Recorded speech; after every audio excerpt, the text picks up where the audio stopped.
Good morning and welcome back to another Sunday Stitches. My name is Lauren. I am the quilter and fiber artist behind Garden Girl Studio. And today we're continuing our daily temperature hoop project. Now that it's April, we've got to fill in all of the March temperatures for our project. So to get started, we are going to collect all of the temperatures that we need, figure out what colors we need to use to fill in our chart, and then we're going to get stitching. If you are new to this project, don't worry, it'll be super easy to catch up if you want to join along. I have a whole playlist that you can follow along to, and I'll show you how to add in our different floral arrangements for each month, and of course, our daily dashes. So let's go ahead and get started. Okay, so I've gone ahead and I've pulled all of the temperatures for March in my region.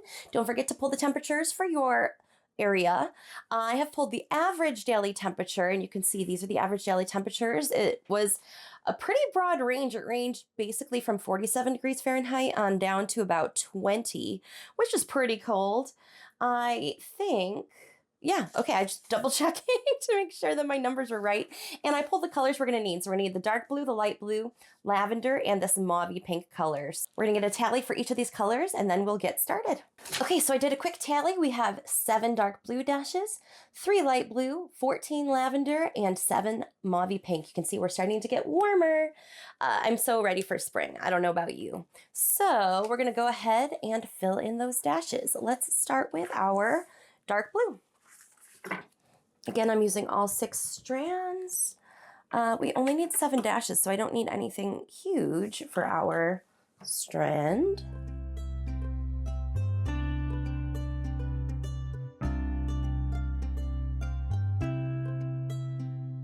And our circle is getting wider, so I'm just slowly trying to make my way down the circle as the year goes on. I think I'm going to start up in this section and then we'll kind of slowly maybe start to shift over, or else we'll just kind of take up this region here. So either this region or this region and maybe start to work our way over so that we're slowly kind of filling as we move through the circle. And again, I need 7 dark blue dashes. It looks like we've got 1 at the beginning and then kind of some toward the end of the month. So I'll do 1 at the beginning and then I'll do another 6 kind of scattered through the mid-region here. So here we go. I'm going to start right here with our dark blue.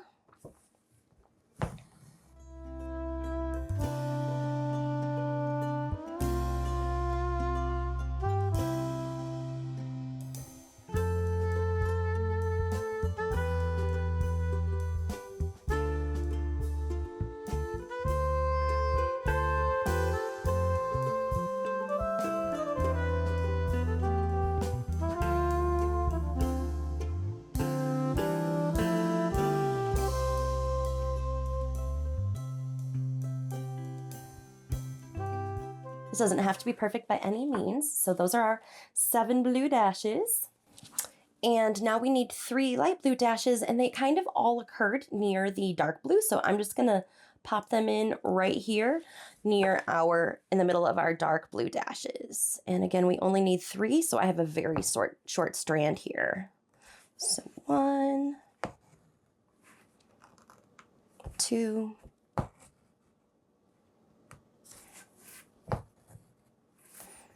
and 3. Beautiful. Okay, now we need to tackle our lavender dashes. Okay, I have a longer strand for our lavender because we have 14 dashes, and lavender occurred throughout the month. So we're going to kind of scatter them, leaving about 7 spaces for our mauve pink, which kind of occurred at the beginning, in the middle of the month, and 1 at the end, so we can just kind of tuck that guy at the end. But we're going to start with our lavender, and we're going to do 14 dashes.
And we're going to do this one up here, 14.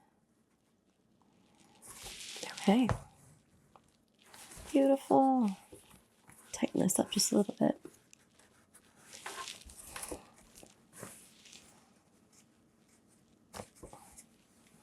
Okay, we're all done with our lavender dashes. Now we need to add in our 7 moth pink dashes. Okay, we have 7 dashes we need to add, so we're going to fill them in kind of right through here. 3, 3, and 1. And again, fill in your dashes anywhere you like, however it works best for your project, the temperatures you're seeing in your region. I am just kind of easing them in, and we're getting something similar to how they played out with the month, but it doesn't have to be perfect by any means.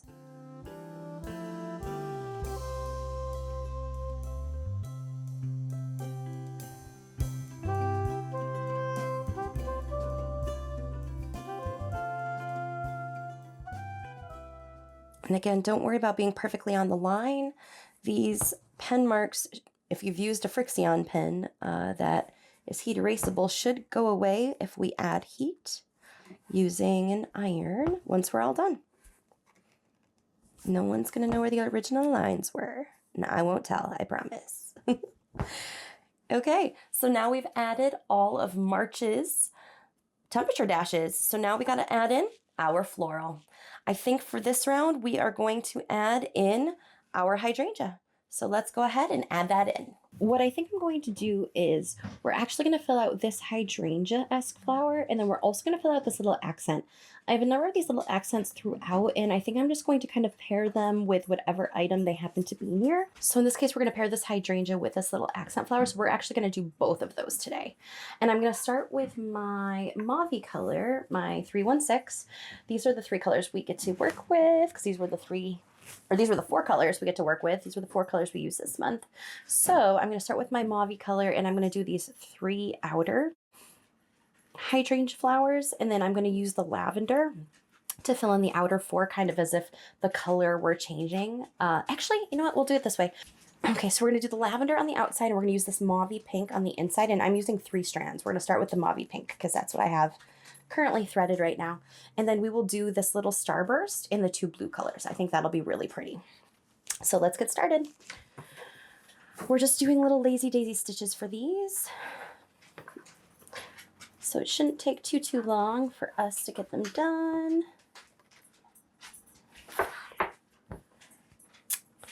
There we go. And I might actually, I was thinking about overlapping the green stem, but I think I'm just going to come down right near it. There we go.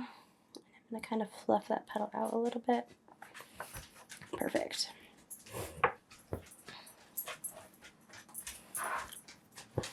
And if you're new to the Lazy Daisy Stitch, I have a Lazy Daisy Stitch tutorial in my embroidery tutorial playlist, so feel free to go check out that tutorial for how to make a Lazy Daisy Stitch.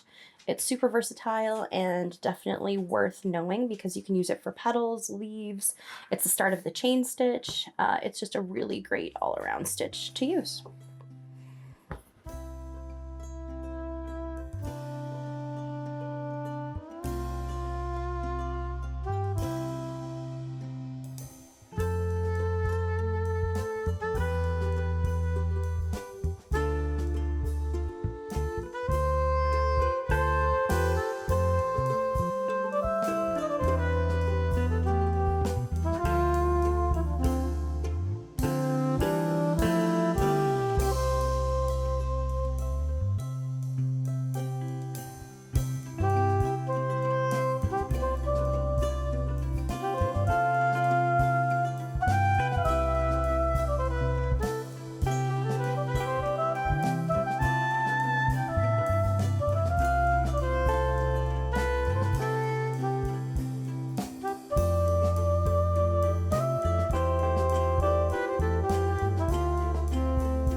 Okay, and there are our pink flowers. We're gonna add our lavender in right here.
Our little hydrangea-esque leaf is done.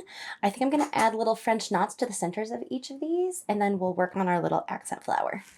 Let's add those French knots. I'm using my mauve pink here.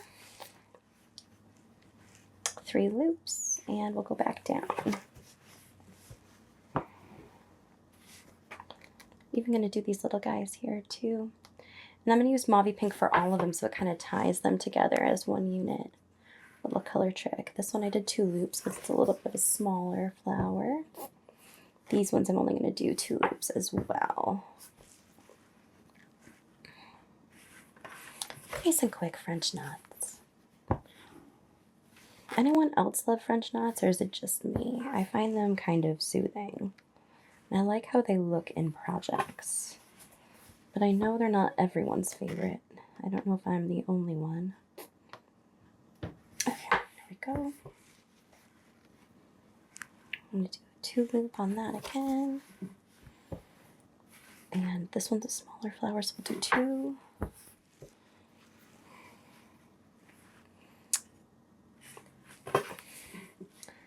And this flower's a little bit bigger, so to keep with the dimension, we're going to give this one 3 loops for our French knot.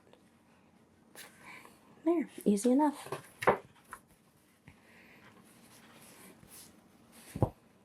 Okay, so those are our, hold on to my hoop.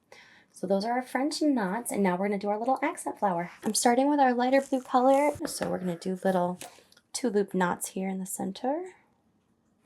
And 2. There we go.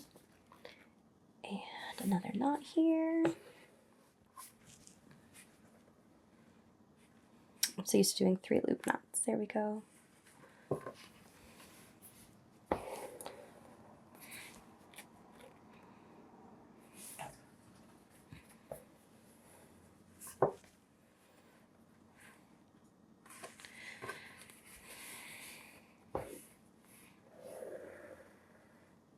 Perfect. So we have our 3 French knots in the middle, and then there's a number of things that we could do with these radiating lines, but I think we're just going to do simple straight stitches just to keep it a simple project. Okay, I now have our darker blue. Again, I'm using 3 strands, and we're just going to do straight stitches just like we did with our dashes, except this time I'm only using 3 strands. I'm not using all 6.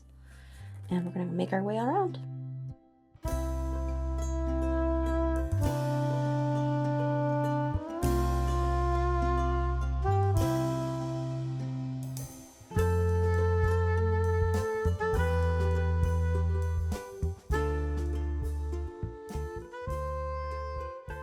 Okay, and I can leave this like this, but I think I want to take just small strokes in between.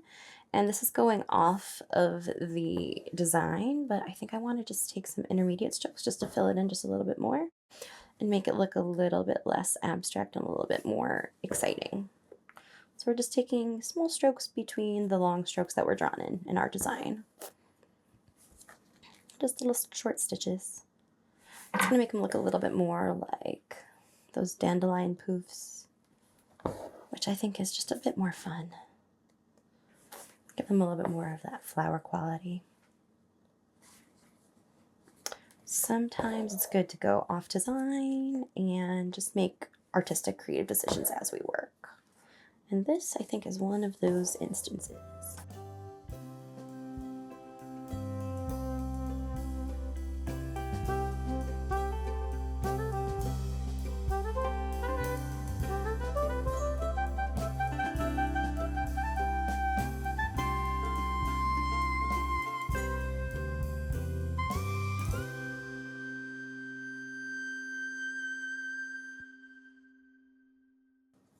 Okay, so that flower is all set.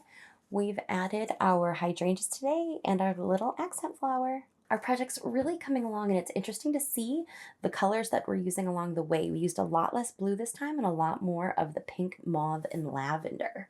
So it's pretty cool. I can't wait to see what April brings. Yay, we did it! We finished all of our dashes and our florals for the month of March. I can't wait to see what we do in April. So thanks so much for stitching along. Be sure to hit that subscribe button and follow along if you want to keep in touch on how to continue filling out your project. And if you're still catching up, be sure to check out my Stitch Along playlist, my 2024 Daily Temperature Stitch Along playlist. It will get you all caught up and ready to go for this project. So thank you again so much for joining me. If you enjoy tutorials, stitch videos, hanging out on YouTube, be sure to hit that subscribe button and follow along. And until next time, friends.